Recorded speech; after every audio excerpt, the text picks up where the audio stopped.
Icyambere Eglise Pentecoste izaba hejuru y'ubwami bwa Dawidi. Ntabwo izaba munsi y'ubu bwami bwa Dawidi. Eglise Pentecoste di Burundi izaba iganza Sazari. Ntabwo Sazari izaganza Pentecoste. Oya. Ikindi kigiye gukurikira cya kabiri mu butumwa bw'iyi tariki n'uyu munsi kuri Eglise Pentecoste. Mu Burundi ama eglise menshi hazavamo abavuga butumwa cyangwa se abakozi mu ikanguro. Ariko ntabwo aya ma eglise yose abasengera mu mihana mu ngo zabo, abantu bagiye basohoka ishengero, abantu bagiye bashinga ku ruhande amadini mu buryo ngo bwa demokarasi, ayo yose azasenyuka. Ariko ahubwo ayo ma eglise yose azavamo abantu bazakoreshwa mu ikanguro, kuko Yesu azakoresha abantu, ntabwo ari abamarayika. Mu Burundi mbere ndi kuvuga ibigiye kuba, ariko hagiye kubanza gucaho marayika ugiye kubanza kuri kibi kuri Karutari. Ndaza kubivuga imbere. Akuri kibi mu ishengero. Noneho rero mu Burundi Eliya agiye kuzuka muri Pentecoste. Umwuka wa Eliya ugiye kugaragara muri Pentecoste. Elisa nuko.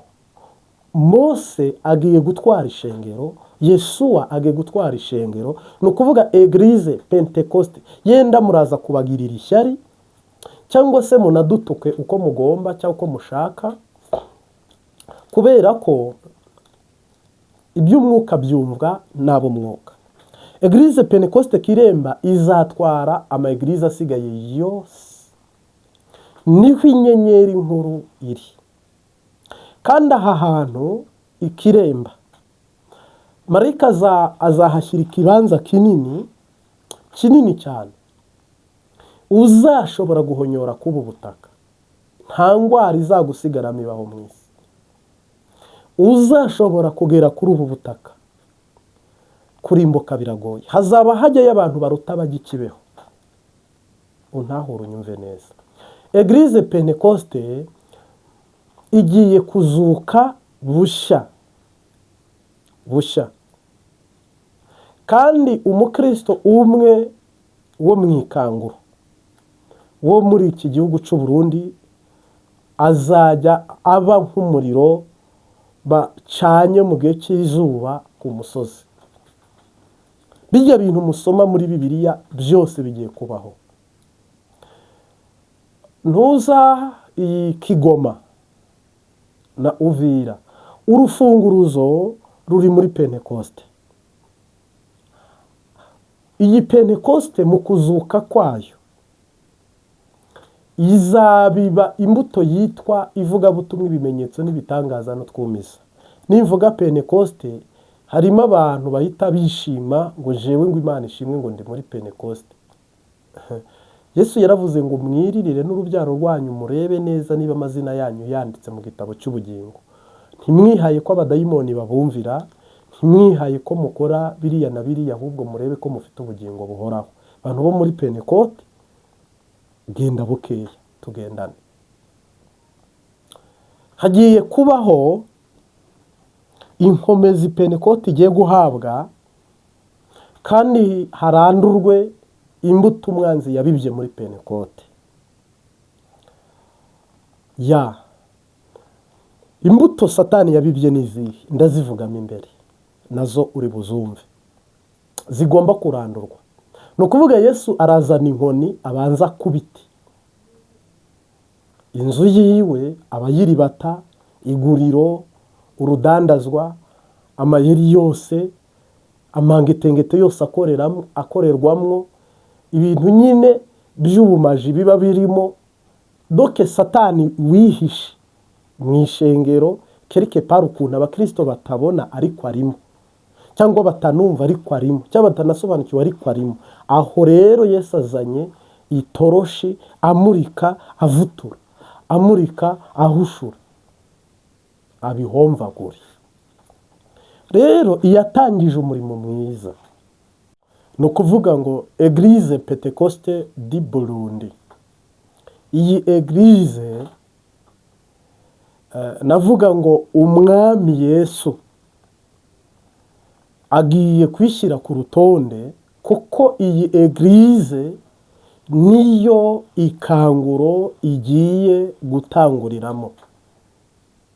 By'umwihariko Pentecoste Eglise Kiremba izatwara amashengero yose yo mu gihugu.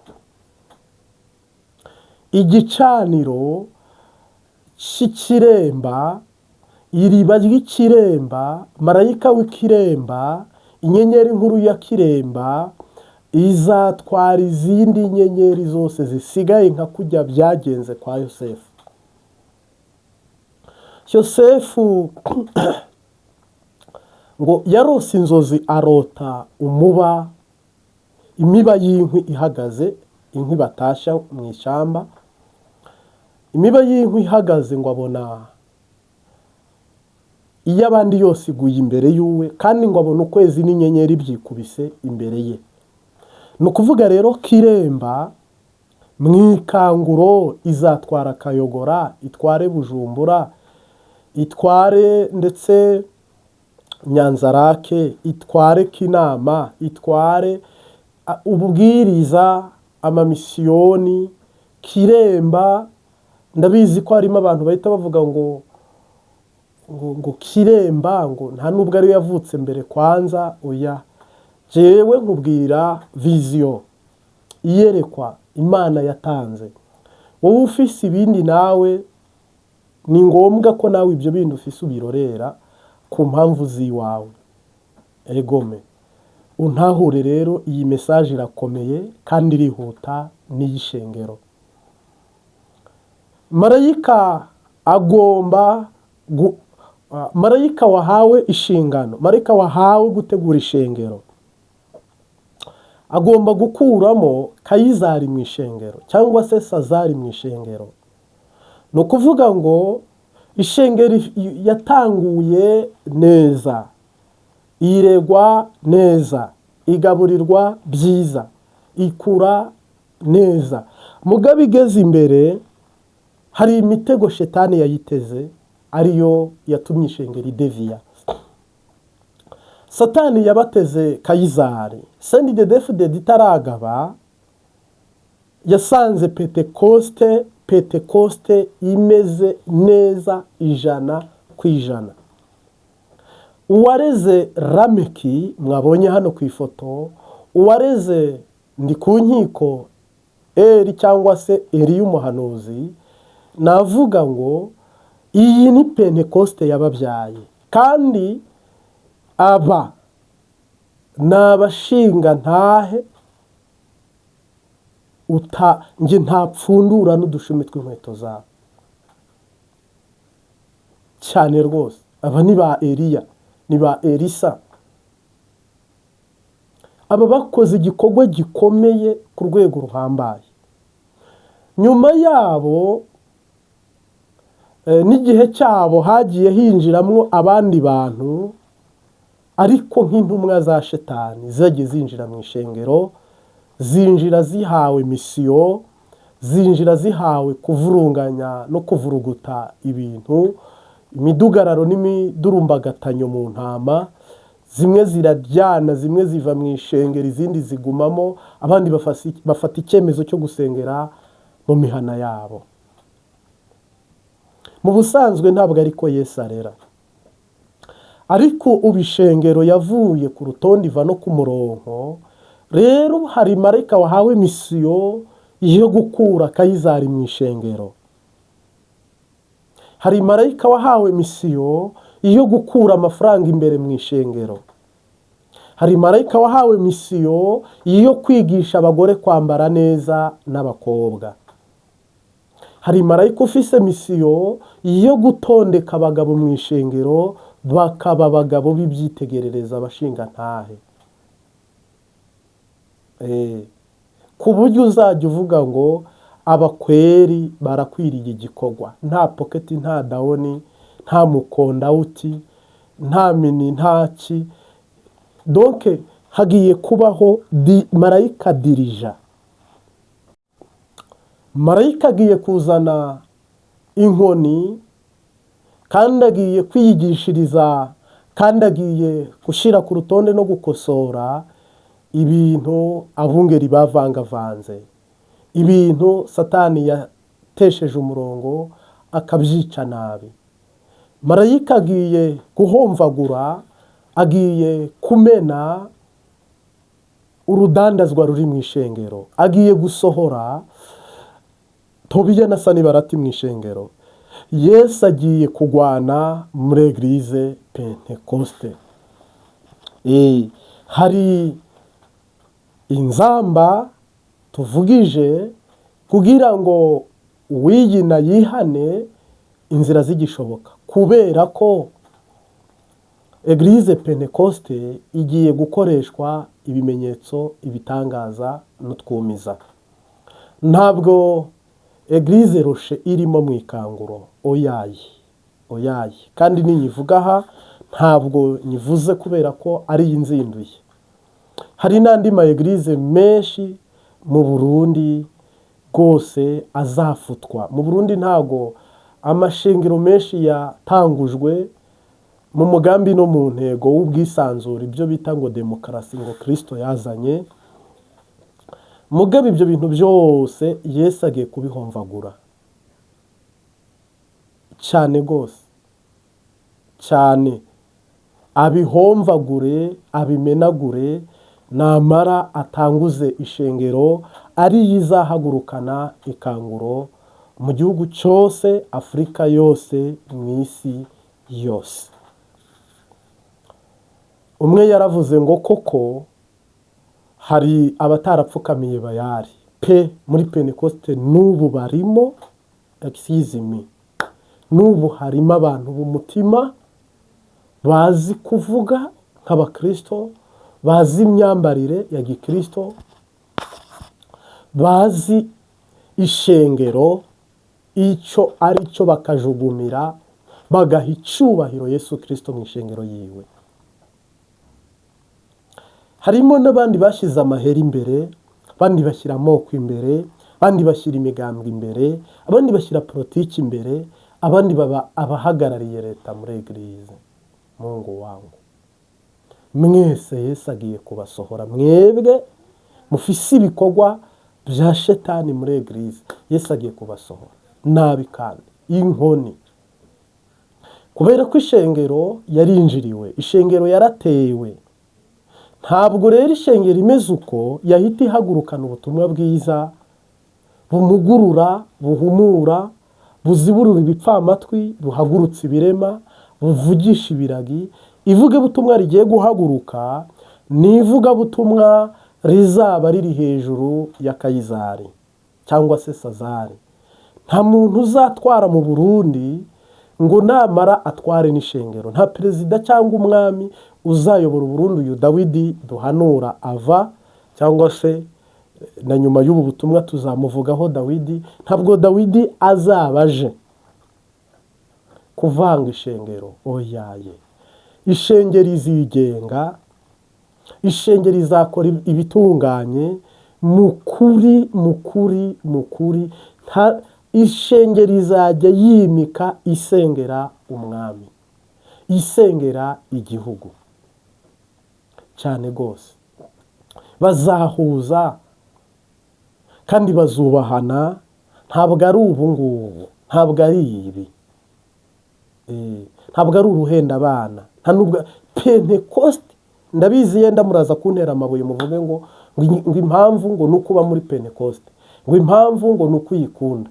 Jewe ntabwo ndi umuhanuzi wo kurimbura ubugingo bwanjye ngo nkunda isabato ntakunda uwayiremye, ngo nkunda Pentekoste ntakunda. Pentekoste ni iki? Aya ma Eglise yose nubwo mvuze ngo amwe azasenyuka, hazavamo abantu bazakoreshwa mu ikanguro. No muri Roche bazavamo, Réseau des Âmes bazavamo, muri Vivate bazavamo, ama Eglise yose azavamo, ariko ayo yose azasenyuka.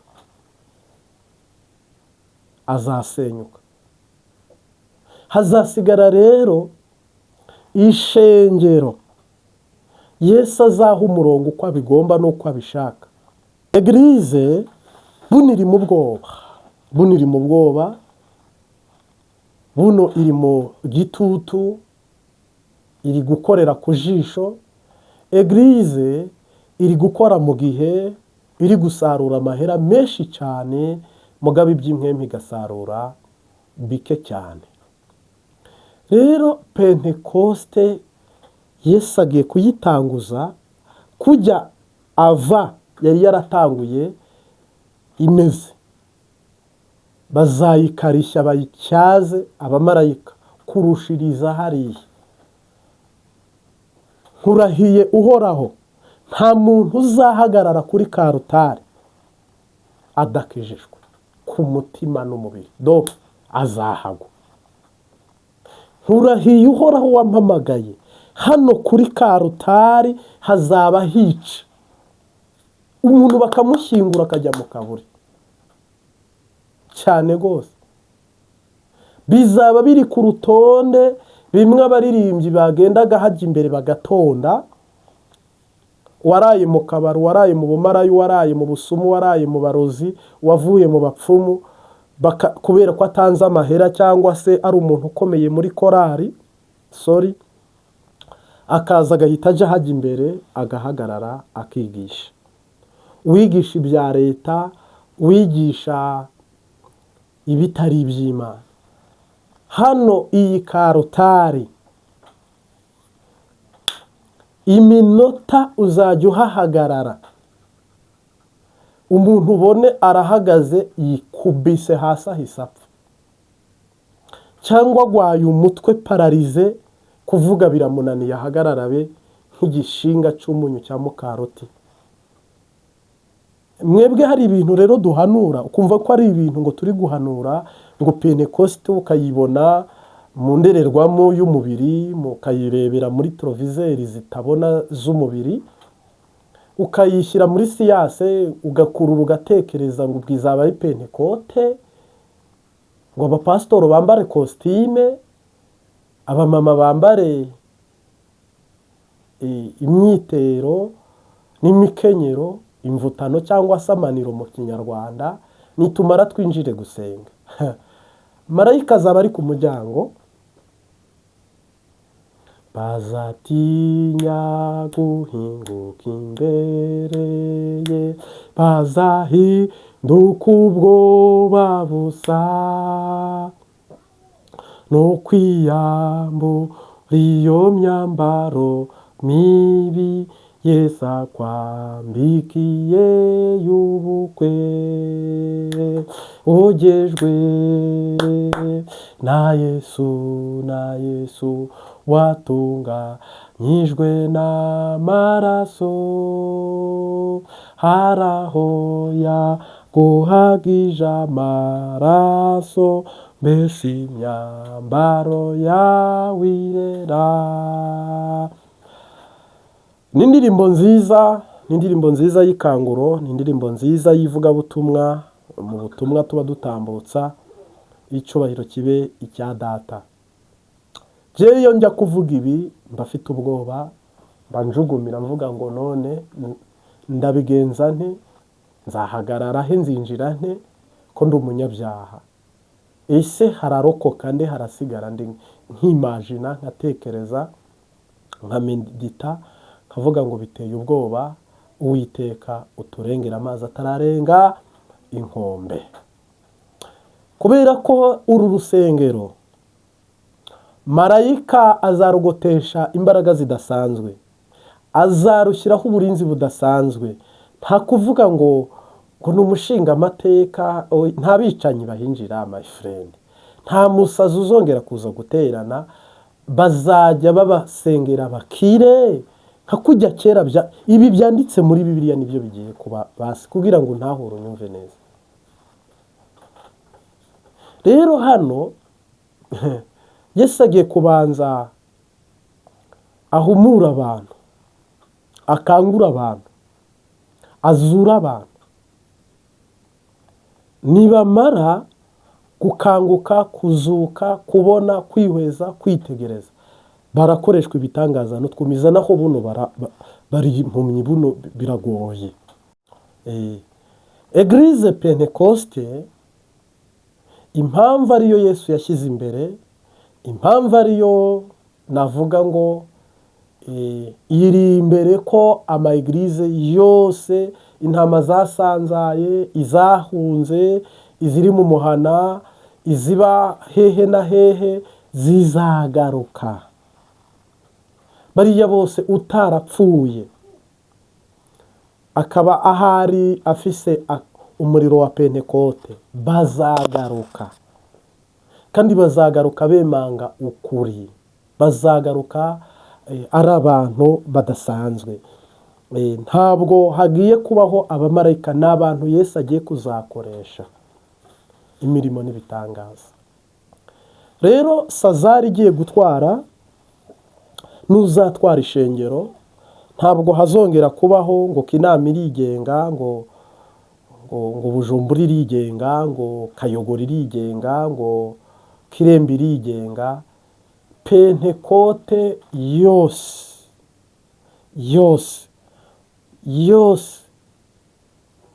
Kirembe izayitwara. Bazagira ofisi Bujumbura, sava, no mu yindi mirwa sava, mugabo Kiremba izabatwara. Kiremba abazungu bazajya bajya guteranirayo, nka kuriya mubona abantu baga Kibeho mu Rwanda. Abantu bageze Kibeho, uriya munsi wo kuga Kibeho, Kiremba niko bizaba bimeze. Kiremba bizaba ari ibintu bidasanzwe, bizaba ari ibintu bihora ari ibirori.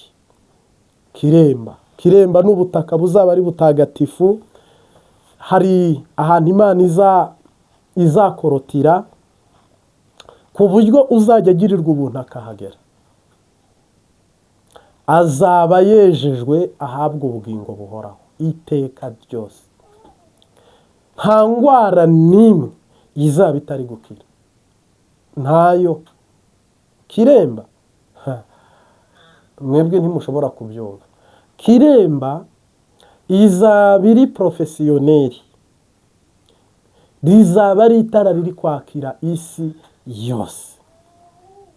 Aba bashumba bahatwaye ni nk'abazamu bahari, ntabwo sori ariko simbasuzuguye, ni imvugo ya mwemu yera.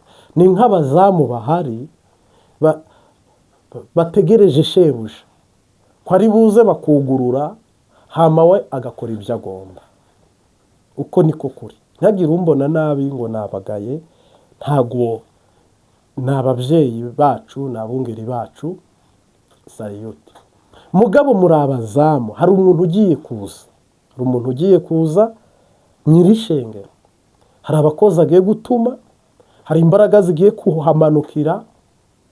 Mwebwe mumeze nka kumwe Imana yabwiye Dawidi ngo ntukinyubakiye inzu urahumanye, ahubwo umwana wawe Salomo niwe ugiye kuyubaka. Namwe bivanye n'intambara mugwana, n'ibyo mubona n'ibyo mwumva, na sendi dedefudede, ntabwo mwebwe muri kuri revo yo gukoreshwa ibi ndi guhanura. Mwebwe isaha iyo ariyo yose Eliya agiye kuzukira Kiremba, Yeshuwa azukira Kiremba, impwemu yari muri Mose igiye kuza muri Pentecote, umwuka w'Imana wari uri muri Elisa ugiye kuza muri Pentecote. Ewe Pentecote igiye kuba iri organisation nziza, avant midi, après midi, PM, AM. Bagande bazaza gusenga, Bakenya bazaza gusenga, Abanyarwanda bazaza gusenga, Tanzania izaza gusenga. Iyi Pentecote ifite urufunguzo rwa Uvira, rwa Kigoma, amasengesho. Kandi mvuze Pentecote abantu bantahure, ni ishengero y'umwuka. ifite amaso y'umwuka akora, ifite n'amatwi y'umwuka akora, ifite akanwa ikora. Buno ni Pentekoste ariko iri vibration, iri sirasi itari hoparireri mu isi. Eglise Pentekoste di Burundi, ndagira ngo nkubwire ngo uzagirirwa amahirwe akaba kuri iyi ngoma. Eglise Pentekoste Kiremba, ndabivuga shize amanga, yenda unyange cyangwa unkunde, izatwara ama eglise yose kuri iyi ngoma y'umwami Dawidi.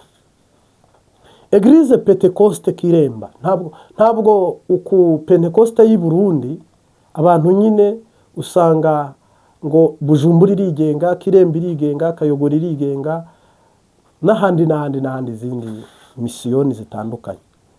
Iyo ntabwo ari uko nguko. Yesu aje bushya muri Pentekoste. Yesu ni muzima muri Pentekoste. Kurya bakera ngo imirimo ibitangaza utwumiza twakoraga ku gihe cy'intumwa zatubanjirije, uko niko bigiye kugenda. Nta bantu bo muri Pentekoste muzaha intare ngo zibajye, nta bantu muzaha umuriro ngo baturire, nta gereza izabafunga kereka abana bo kurimbuka.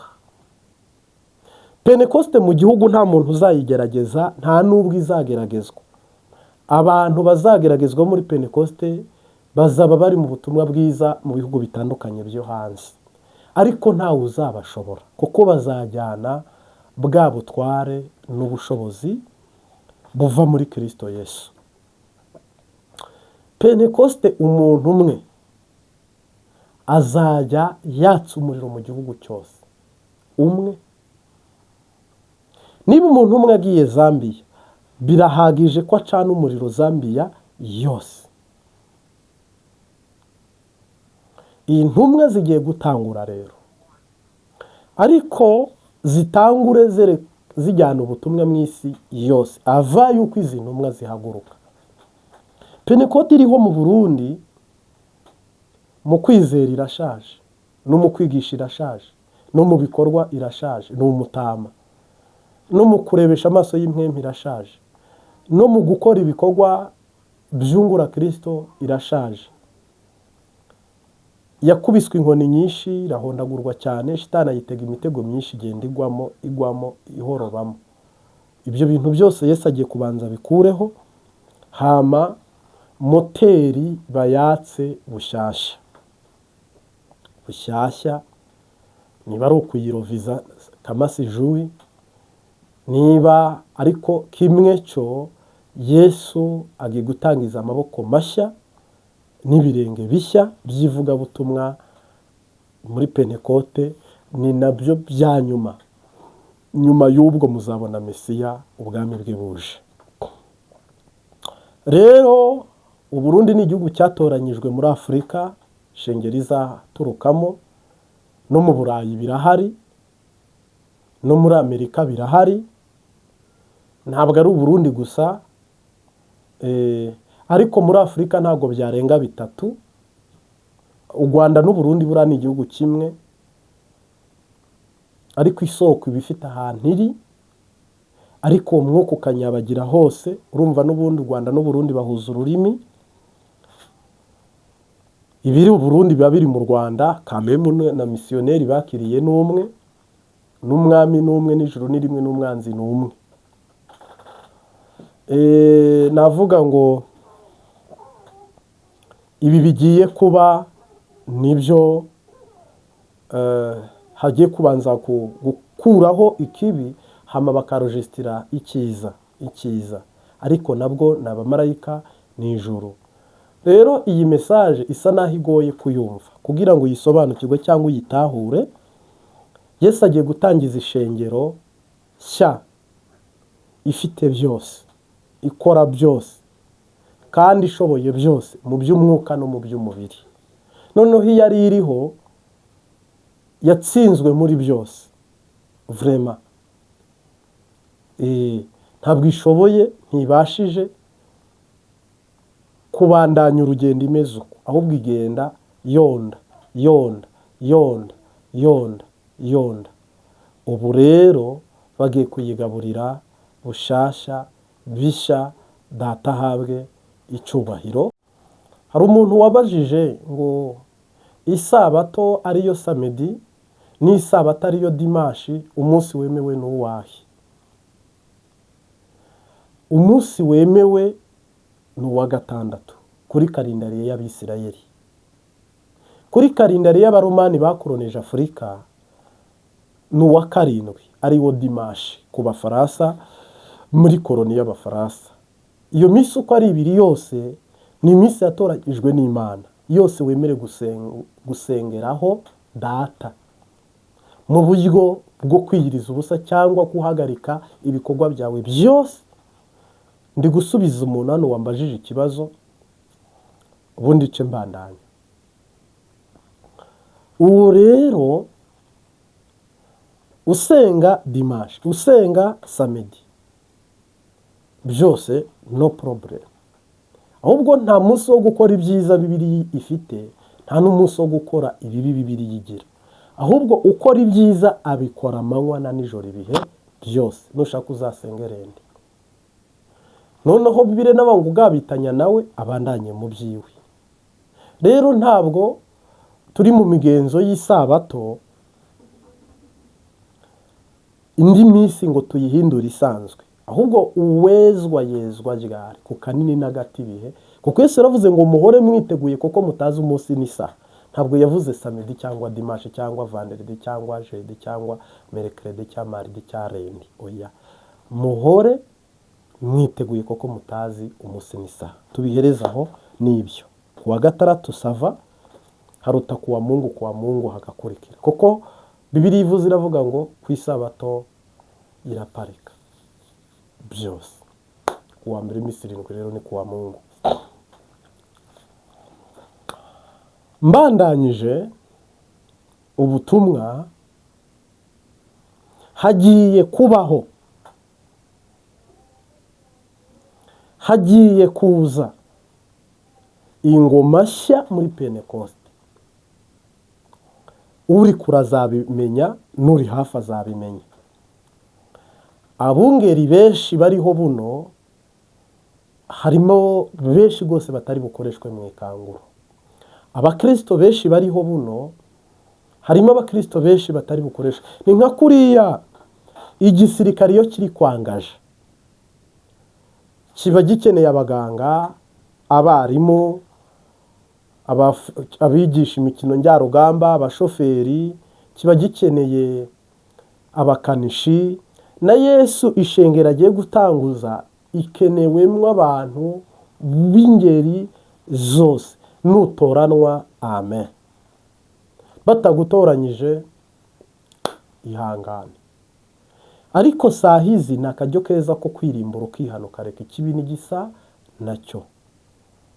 Doke ukamera nka wa muntu ugiye kubatizwa, niwe babwira ati fata mu gatuza kawe ufunga amaso, bakakujyana nk'intama wiyoroheje.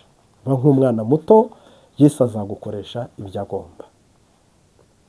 Ishengero Pentecoste rero Imana yigarutsemo kandi yigarutseho kandi yitanguje bushya kandi igiye kuyikoresha bishya. Nta by'abahutu bizaba birimo, nta n'iby'abatutsi bizaba birimo. Nta by'amahera bizaba birimo, nta n'iby'inda nini bizaba birimo. Nta by'abarozi bizaba birimo, oyaye, nta n'ibya Kayizari bizaba birimo. Ni Pentecoste y'umwimerere itarimo urukungu, irimwo igitegwa cya Yesu gusa. Koko ntabwo aho Eliya ari, ntabwo aho Elisa ari, ntabwo aho Yesuwa ari, ntabwo aho abantu umwuka w'Imana hari, abantu ntabwo baba ibyigenge cyangwa ibyigomeke. Ahubwo ahari abantu bajya muri discipline yuzuye. Urantahura. Rero ibigiye kuba mwishengero n'umuteguro n'urutonde rw'Imana. Sawa. Rero uhoraho aje gukura ikizira hera hamatangize. Ndagushimiye data wa twese uri mu ijuru, muri Afurika utangije ikanguro. rya nyuma ry'imperuka. Ndagushimiye ko utangiriye muri iki gihugu, ndagushimiye ko utoranyije ubuturo uhagurukiramo, utoranyirijemo umurimo, ndagushimiye ko igihugu wagihisemo, ndagushimiye twebwe twese turorereye ibintu bigiye kuba. Ndagushimiye ko uburasira uburengera, ubuseruko uburaruko, hose uri Mesiya, uri Alufa, uri Omega. Ndagushimiye Data, ni ukuri usutse umwuka wawe wera mwinshi, wahoze muri ba sogokuru, usutse imbaraga zawe zidasanzwe zahoze muri abatubanjirije. Ndagushimiye ko uhagurukije ikintu cyose kidasanzwe kugira ngo mu isi bongere bakumenye. Rero Afurika urakoze mwami ko uduhaye andi mahirwe ya kabiri, ahari byari biheze ukigira, nk'uko n'ibindi bihugu wagiye uvamo kandi warahabanje.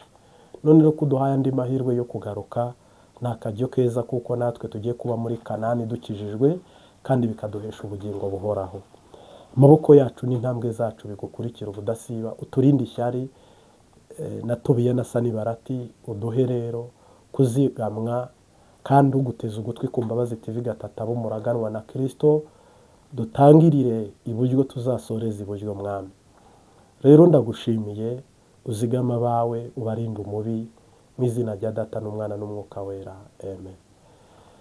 Yari Generali Prophete Martin, ndagushimiye.